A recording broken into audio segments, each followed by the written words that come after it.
Here's the living demo. The game developed for this controller is shown on the screen.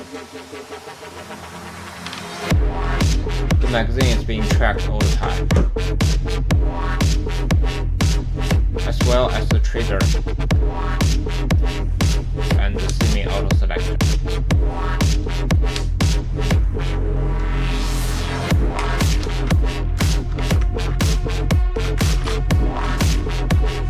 You can see the displacement of the charging handle in the game. Check if your weapon is loaded. The most important, you can feel the gas blowback once you pull the trigger.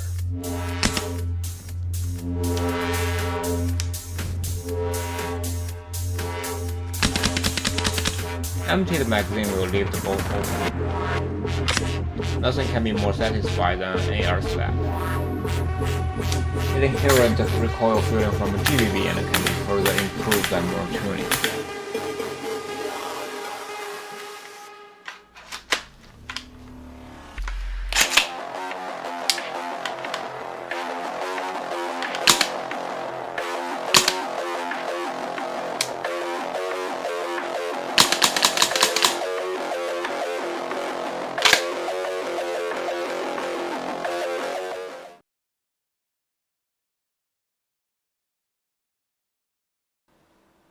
Hey guys, Ziz here.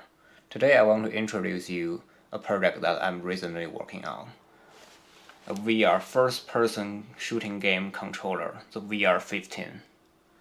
This VR FPS game controller is propelled by high-pressure air to generate haptic feedbacks.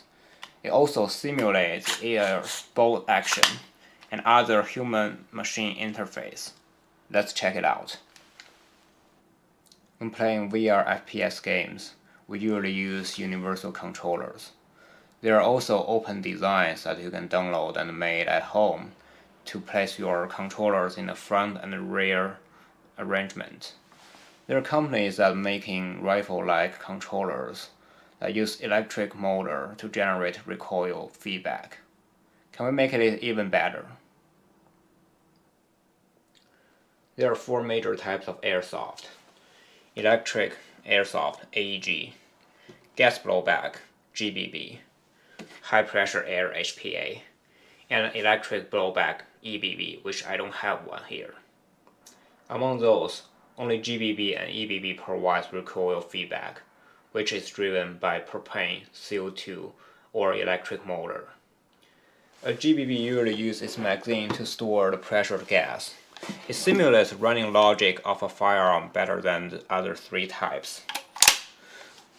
It provides a good amount of haptic feedback, but it has 2 drawbacks: the capacity of the gas and losing pressure after continuous firing. Let's consider the problem from the VR aspect. Even if you turn a GBB directly into a VR controller, projectile is not necessary or even harmful, because you don't want to play the game while accidentally left BBs in your magazine. In a VR scenario, without the need of propelling BBs, have nothing blocking the barrel means the gas is not being fully used to generate haptic feedback, rather leaking from the front.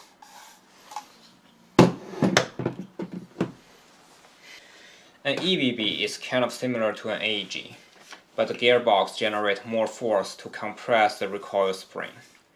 To do so, the gearbox should be tough and complex, which makes it expensive. So what can we borrow from an HPA?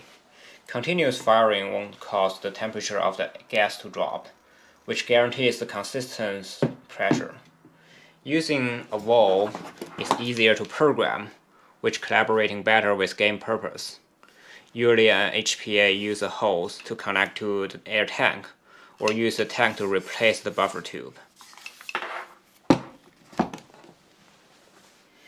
In our case, since we only deliver gas backwardly, the whole structure can be reversed.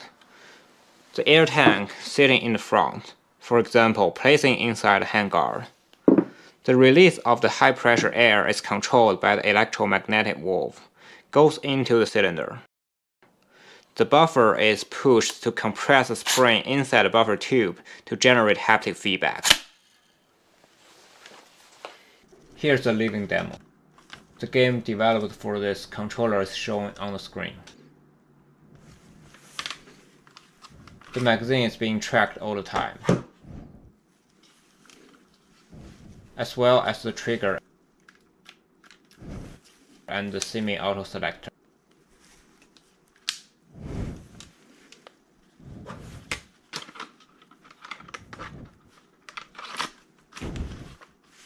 You can see the displacement of the charging handle in the game.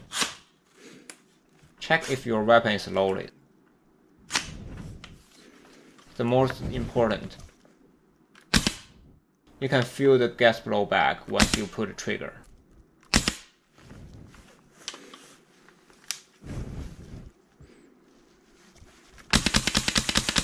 Empty the magazine will leave the bolt open. Nothing can be more satisfying than an AR slap. It inherits the recoil feeling from a GBB and can be further improved by more tuning. So here's my prototype. I'm using a pair of Oculus Rift controllers for positioning. It contains an upper, a lower, and a magazine. The whole structure is modified from Airsoft GBB. To separate the upper and lower, there are 2 takedown pins and 2 connectors. It is a 2-pieces upper. It contains a 3-way electromagnetic valve. 1 input, getting air from the tank, 1 output to the cylinder, and the 3rd one is to release the gas inside of the cylinder. The cylinder has been modified.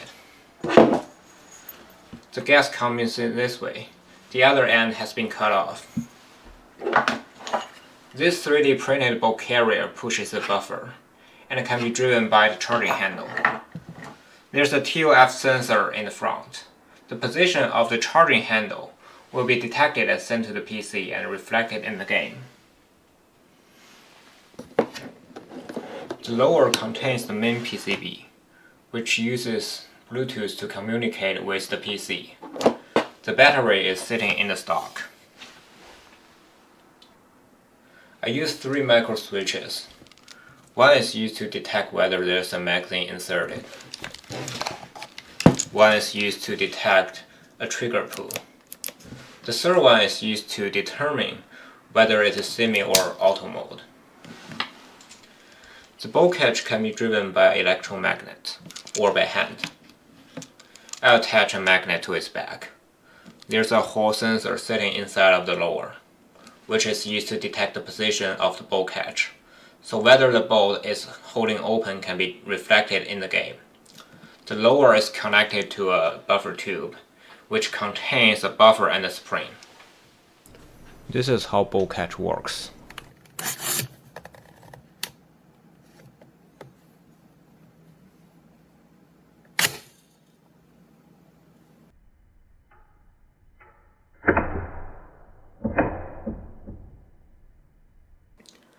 This design can do more than a GBB.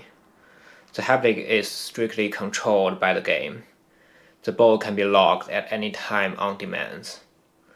It's also possible to simulate malfunction, which needs the player to follow a specific procedure to deal with it. Currently, I'm using a large air tank with holes to test my prototype. It is also possible to use a smaller one that can be set into the handguard of the controller. And the magazine is only a placeholder right now. It is possible to add an RFID reader to the controller and RFID tags to magazines, so the game can keep track of the number of the bullets in different magazines. This project is open source, since the feeling of haptic is hard to describe. I wish anyone who are interested in this idea can have a chance to try it out. You need basic hand tools, a press drill, a soldering iron, and a 3D printer. This is only a prototype. The design space to make improvement is huge.